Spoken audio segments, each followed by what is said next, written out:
we turn to the audience now. We have time, I think, about 15 minutes for questions. I would like you to raise your hand and please identify yourself. Yes, there was one hand all the way back and then here. Thank you very much. Volker Pertes from the German Institute for International and Security Affairs. I would like to follow up on a question which Kamal Dervish raised to our two speakers from Mexico and Korea regarding the representativeness and the composition of the G20, because I found both your answers remarkably conservative. It seems to me that once someone is in a club, he or she wants a club to be closed. And you were speaking about outreach, saying we cannot have everybody in the G20, which is true. But I remember very much that when we spoke about the G7, G8 not being enough, our leaders in Germany and Italy and other countries started speaking about outreach because they wanted to keep the club as it is, not have a new club, not have a more representative club. So I would like to ask you whether you couldn't imagine that if the G20 really is to be that steering committee for global issues, its composition should be revised, let's say, every 5 years. What is the rationale for saying that, now I'm going to be unpolite, Italy or Saudi Arabia or Argentina should be in there forever if other countries grow faster, will have a bigger impact on the global economy in the future? So one could think every 5 years, revise the composition on some regional quota and some quota of economic importance, and that would actually probably also give an incentive to these countries to do their homework economically at home. Thank you. What we'll do is we'll take 3 questions or maybe 3 or 4 questions and then go back to the panel. Yes?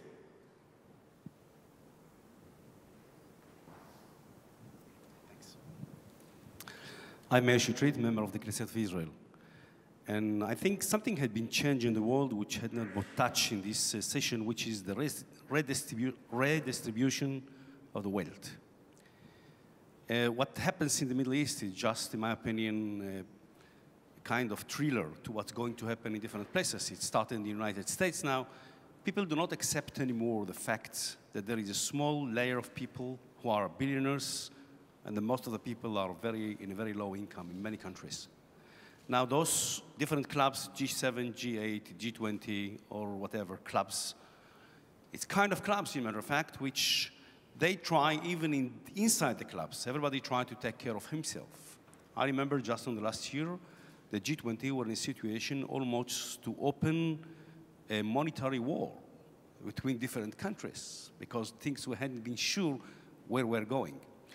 And I wonder, just is really the G20 or the G7 or all those different other clubs, except for the OECD, which on the last year come out with a report on the members of the OECD, better policies for better world, trying to check up different parameters on every country, what kind of health they have, what kind of education, what kind of different services, what kind of certain things which not only GDP or debts or anything else, means what kind of society we have in every country.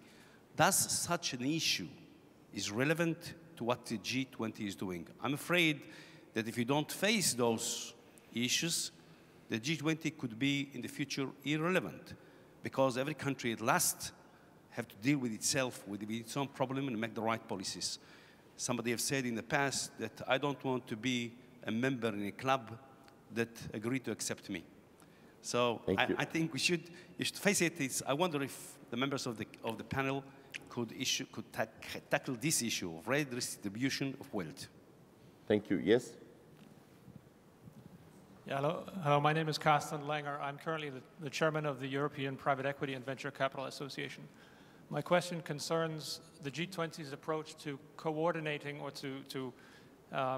let's say coordinating global financial regulation.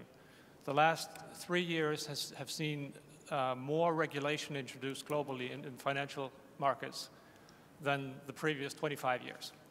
And I think no one in this world understands the cumulative effect of all of this regulation.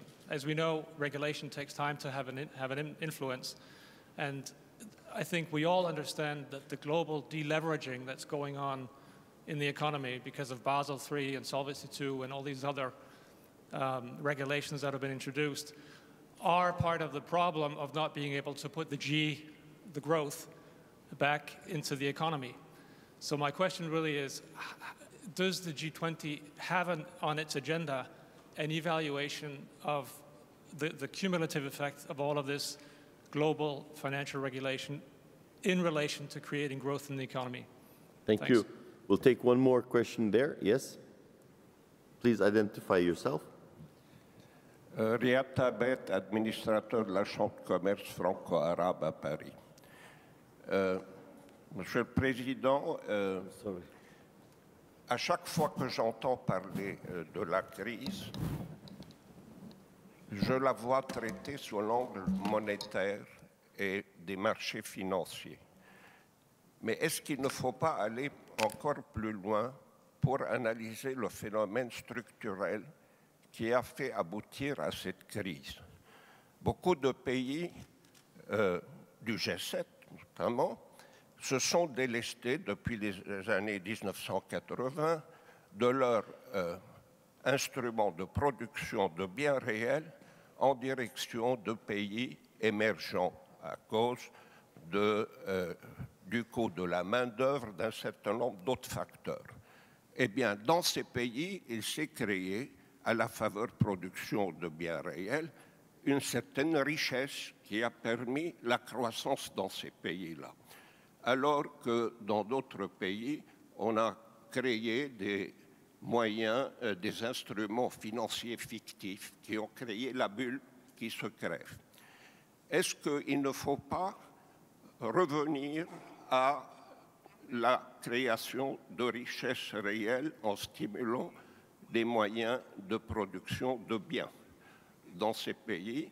Et est-ce que maintenant, avec le G20, ces pays émergents ne sont pas venus au secours des pays du G7 qui vivent une crise importante? Merci. All right. I think, is there anybody else who wants to? So, okay, we'll come back to the panel. I mean, very briefly, there have been 4 points. One, a little bit, kind of another question on the legitimacy inclusion issue, which we discussed already, which was Volker Pertes, the first question. The second, there was a question on financial regulation, how much progress and consolidation of all these changes is really in the program. I think there was a very important question of, there's a real worry that the top 1% in the world is concentrating a huge amount of resources. In the US, the statistics are quite dramatic. If the G20 doesn't take a more social role also, and I know that the Labor Summit and actually some of the Cannes Declaration and also the work in Korea on development to some degree tried to do that. But nonetheless, there is a lot of misery and a lot of hardship for so many people in the adjustment process. Is the G20 really doing enough to address this issue? And then finally, in terms of rebalancing growth, any further points on that in terms of real productive capacity? So we'll start with Lourdes first, then we'll go the other way, and we have another, well, we can probably overrun by 5 minutes, so maybe 3 minutes each. You don't have to address every question, the one you want to address. Yes.